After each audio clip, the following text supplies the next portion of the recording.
So I think it is eminently fair to ask why Sidney Blumenthal had unfettered access to you, Madam Secretary, with whatever he wanted to talk about, and there's not a single solitary email to or from you to or from Ambassador Stevens. I think that is fair, and we'll take that up next Gentleman round. yield. Gentleman yield. Sure. Thank you.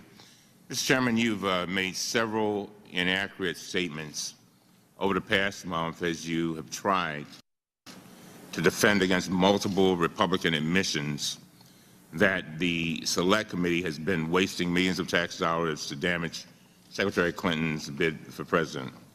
On Sunday, you made another inaccurate statement during your appearance on Face the Nation, and it's being taken up here, and this is the relevance.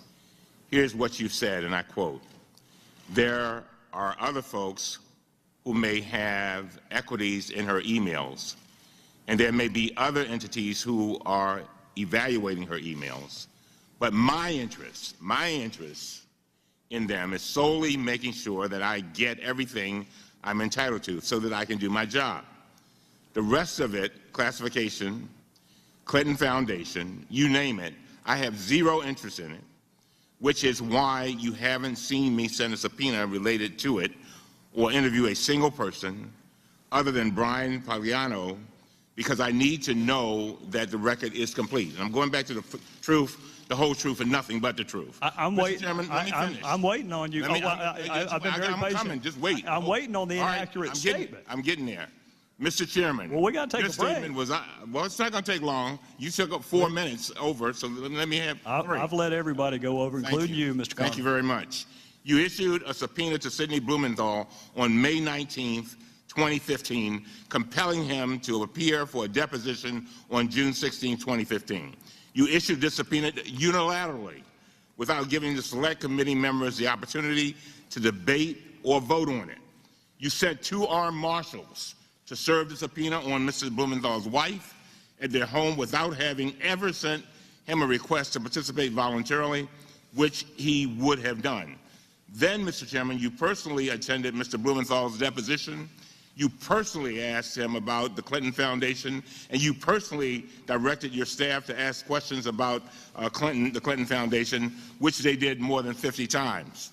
Now, these facts directly contradict the statements you made on national television this last Sunday. No, sir. With all due respect, they do not. We just heard email after email after email about Libya and Benghazi that Sidney Blumenthal sent to the Secretary of State. I don't care if he sent it by Morse code, carrier pigeon, smoke signals. The fact that he happened to send it by email is irrelevant. What is relevant is that he was sending information to the Secretary of State. That is what's relevant. Now, with respect to the subpoena, if he'd bothered to answer the telephone calls of our committee, he wouldn't have needed a subpoena. Would the gentleman yield?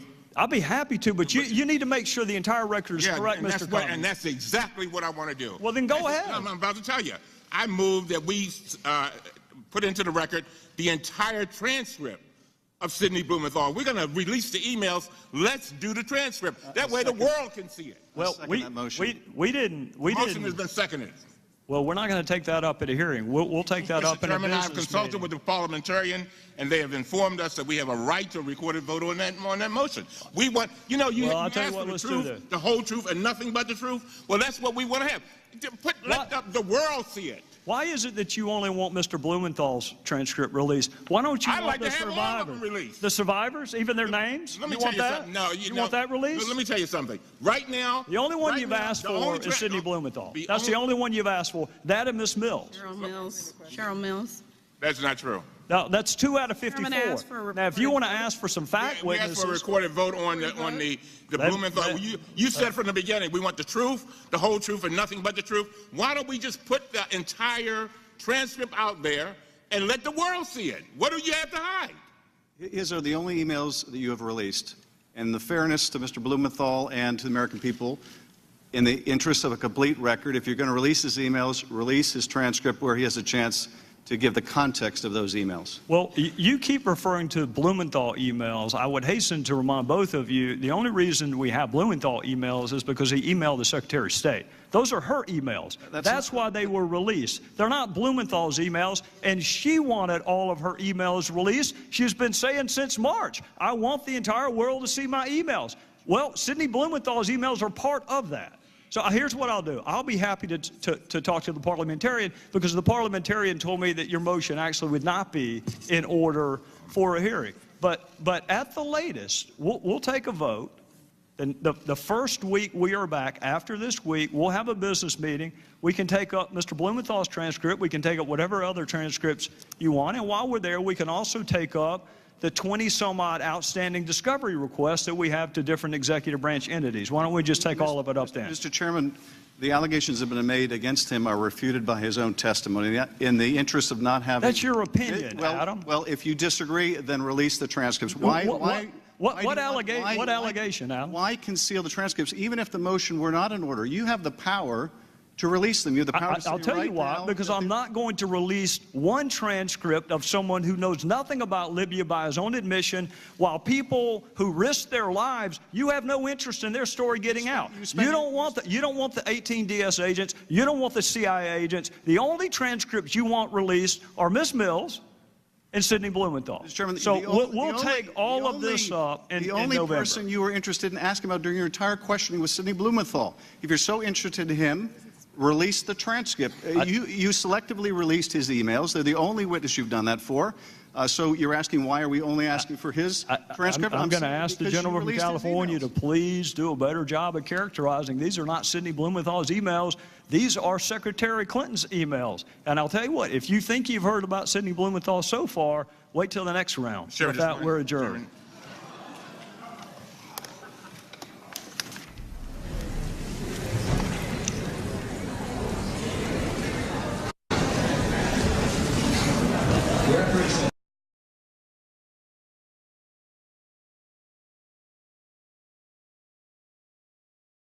With that, Mr. Chairman, I yield back, and I thank the witnesses again for being here.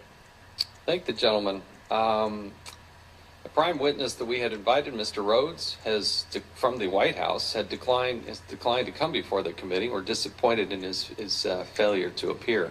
Chair also notes that contingent upon Mr. Rhodes appearing, an invitation to appear was extended to the Honorable Tom Cotton, a United States Senator from the state of Arkansas. This was done at a request of the White House. Given that Mr. Rhodes had refused to appear before the committee today, the distinguished senator from Arkansas is also excused. Mr. Chairman. Yes, gentleman from South Carolina. I have an inquiry. Yes. Is Mr. Hanna here? Yes. Well, then why did Mr. Cummings ask him the questions? He'll have a chance to ask Mr. Hanna whatever questions he wants to ask him. We don't have a chance to ask Mr. Rhodes the questions we want to ask because he didn't bother to show up. Mr. Hanna did. But Chairman Yield, yes, I can say whatever I want to say in my opening statement. Yes, you can. It just needs to be fair. That's my point. Just be fair about it. You can say what you want. Gentlemen will state his inquiry. I just want to know if he was here. He's here. Tell me he is. Take the gentleman. Okay. And Mr. Rhodes is not here.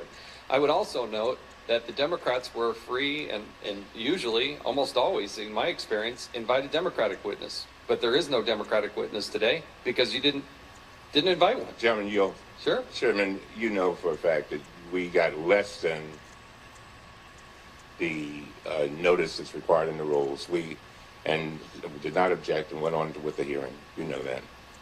I disagree with the timing issue that you suggest. You gave us the required time? Yes. I disagree with you. Okay.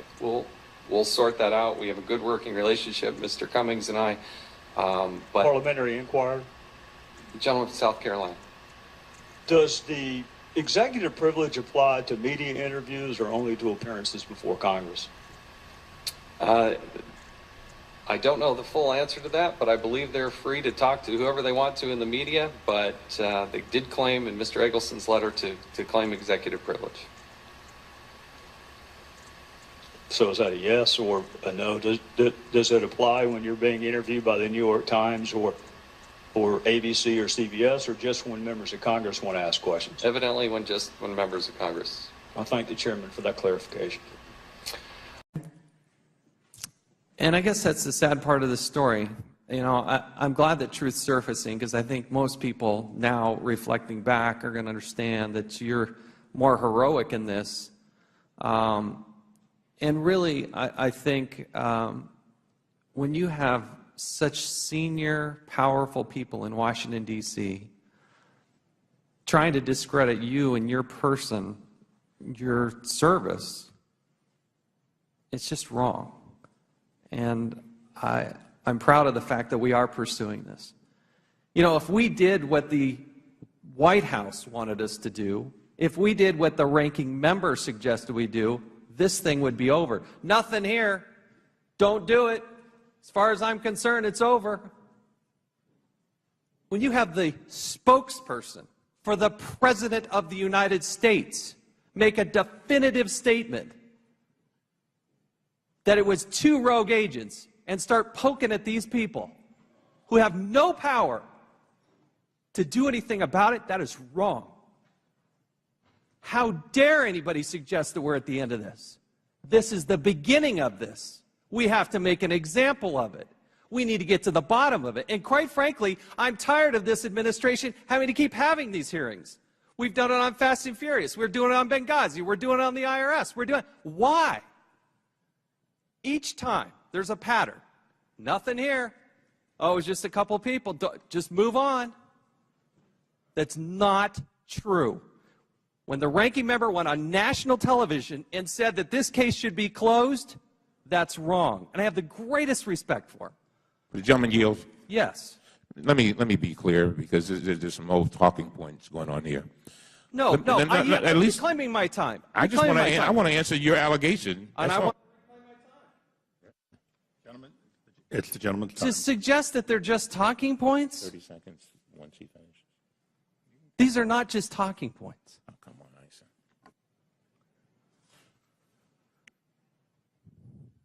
Yield the gentleman time. Thank you. Let me be very clear. I hope the gentleman will join me when I say that I want every single syllable of every single transcript that we can get, every redactions, appropriate redactions put out here. I've been asking for that, and I want that. What I said was, when it came to the issue of saying that the President and the White House was responsible for this, I said that the evidence to that point, and continues to be, not there. As far as the investigation is concerned, I want us to get to the bottom of that. And I really mean that. It is very, very, very important. So I just wanted to make that clear. Can I ask unanimous consent for 30 seconds? Of course. Part of the reason it has risen to this level is that you have the White House spokesman, Jay Carney, blaming one of the people sitting there at this table. You have the former acting commissioner saying it was 2 rogue agents. It was the most powerful people in Washington, D.C., placing blame on the person sitting before us. And that's why it continues forward. And that's why I do think the White House is now engaged in this.